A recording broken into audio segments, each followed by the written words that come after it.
राज्यातील 29 महापालिकांच्या निवडणुकांचे निकाल जाहीर झाल्यानंतर ज्याकडे सर्वांचंच लक्ष लागलं होतं ती महापौर पदाची आरक्षण सोडत आज अखेर मंत्रालयात पार पडली। नगरविकास राज्यमंत्री माधुरी मिसाळ यांच्या उपस्थितीत ही आरक्षण प्रक्रिया पूर्ण करण्यात आली। 15 जानेवारी रोजी झालेल्या मतदानानंतर 16 जानेवारीला निकाल जाहीर झाले होते आणि त्यानंतर महापौर पदाबाबतची उत्सुकता शिगेला पोहोचली होती। पुणे महापालिका निवडणुकीत भाजपने 119 जागांवर विजय मिळवत स्पष्ट बहुमत सिद्ध केलं आहे।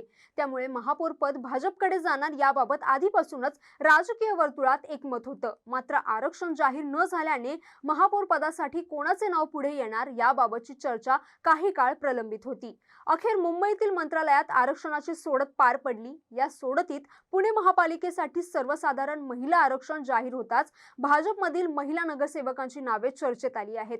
यामुळे पक्षांतर्गत हालचालींना वेग आलाय। याआधी 2012 आणि 2017 मध्ये पुणे महापालिकेच्या महापौर पदासाठी सर्वसाधारण प्रवर्गासाठी आरक्षण होतं। मात्र यंदा पहिल्यांदाच सर्वसाधारण महिला प्रवर्गासाठी आरक्षण लागू झाल्याने महिला नेतृत्वाला मोठी संधी मिळाली आहे। सध्या भाजपकडून वर्षा तापकीर, मंजुषा नागपुरे, स्वर्धा बापट, मानसी देशपांडे, निवेदिता एकबोटे आणि रंजना टिळेकर यांची नावे संभाव्य महापौर उमेदवार म्हणून चर्चेत आहेत। यंदा पाहायला गेलं तर रंजना टिळेकर यांची ही 6वी टर्म असणार आहे। भाजपच्या सगळ्या टीममध्ये रंजना टिळेकर या ज्येष्ठ आहेत। रंजना टिळेकर यांची दावेदारी सर्वाधिक प्रबळ आहे असं बोललं जातंय। त्यानंतर दुसरा क्रमांक येतो तो म्हणजे वर्षा तापकीर यांचा। वर्षा तापकीर यांची 4थी टर्म असणार आहे। त्यामुळे वर्षा तापकीर यांना देखील ही संधी मिळण्याची शक्यता आहे। धनकवडी सारख्या उपनगरातून वर्षा तापकीर येतात। यापूर्वी भाजपने जेवढी पदं दिली ती सगळी पदं ही मध्य पुण्यातून दिली किंवा जुन्या पुण्यातून दिली, जिथे प्रामुख्याने जुने पदाधिकारी आहेत त्यांनाच प्रतिनिधित्व दिलं गेलं। गेल्या 2017 मध्ये कोथरूडला प्रतिनिधित्व मिळालं होतं। उपनगरांमध्ये फारसे इतर ठिकाणी भाजपला प्रतिनिधी देता आलेले नाहीये। त्यामुळे रंजना टिळेकर आणि वर्षा तापकीर यांची नावं अत्यंत वेगाने महापौर पदाच्या स्पर्धेत पुढे येत आहेत। त्यानंतर पुढील नावाची चर्चा आहे ती म्हणजे स्वर्धा बापट यांची।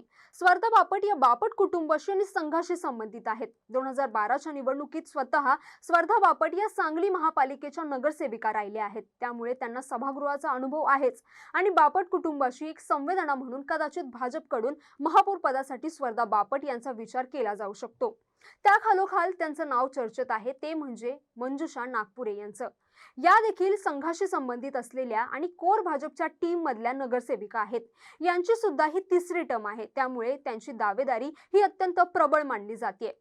यामध्ये अजून एक नावाची चर्चा आहे त्या म्हणजे मॉडर्न कॉलेजच्या प्रिन्सिपल निवेदिता एकबोटे यांची। एकबोटे कुटुंबाचा आणि संघाचा अत्यंत चांगला संबंध आहे। मिलिंद एकबोटे हे अत्यंत कडवे हिंदुत्ववादी समजले जातात, तर निवेदिता एकबोटे या त्यांच्या पुतणी आहेत। हे सगळं असताना त्यांची ही पहिली टर्म आहे। यात सामाजिक मुद्दा समोर ठेवून हे भाजपसाठी आव्हान असणार आहे। हे सगळं समीकरण पाहायला गेलं तर भाजपसाठी ही एक अवघड प्रक्रिया देखील आहे। गेल्या 2017च्या निवडणुकीत खुला प्रवर्ग झाला होता। त्यात शहराच्या मध्य भागातून मुक्ता टिळक यांना महापौर करण्यात आलं होतं। ब्राह्मण प्रतिनिधित्व मिळावं म्हणून मुक्ता टिळक यांना महापौर करण्यात आलं होतं। आता जी नावं स्पर्धेत आली आहेत यातली देखील 3 नावं ही ब्राह्मण आहेत, संघाशी निगडित आहेत। त्यात मंजुषा नागपुरे, स्वर्धा बापट आणि निवेदिता एकबोटे या 3ही ब्राह्मण आहेत, संघाशी संबंधित आहेत। त्यामुळे गेल्या वेळेस प्रतिनिधित्व ब्राह्मण दिलं गेलं होतं, तर यावेळी भाजप ब्राह्मण प्रतिनिधित्व देतील का हा देखील प्रश्न उपस्थित होतोय। त्यानंतर रंजना टिळेकर यांचा देखील नावाचा विचार केला जाऊ शकतो, कारण त्या देखील ओबीसी प्रवर्गातून येतात आणि त्यांना अनुभव देखील आहे आणि खुल्या जागेवर त्यांची नियुक्ती होईल का हे देखील पाहणं तितकंच महत्त्वाचं ठरणार आहे। पुण्यात सध्या महापौर पदासाठीची जोरदार स्पर्धा पाहायला मिळते। एकूणच पाहता काही नावांची चर्चा देखील सुरू असली तरी भाजपकडून यामध्ये एखादा नवा सरप्राईज एलिमेंट जोडला जातो का किंवा ऐनवेळी एखादं नवीन नाव पुढे आणलं जातं का, की शहराच्या कारभाराची सूत्रे आता कोणत्या महिला नगरसेविकाकडे जाणार हे पाहणं तितकंच महत्त्वाचं ठरणार आहे। तर तुम्हाला याबद्दल काय वाटतं? तुम्हाला हा व्हिडिओ कसा वाटला आम्हाला नक्की कमेंट करून सांगा आणि अशाच व्हिडिओसाठी टाइम महाराष्ट्राला फॉलो आणि सबस्क्राईब करायला विसरू नका।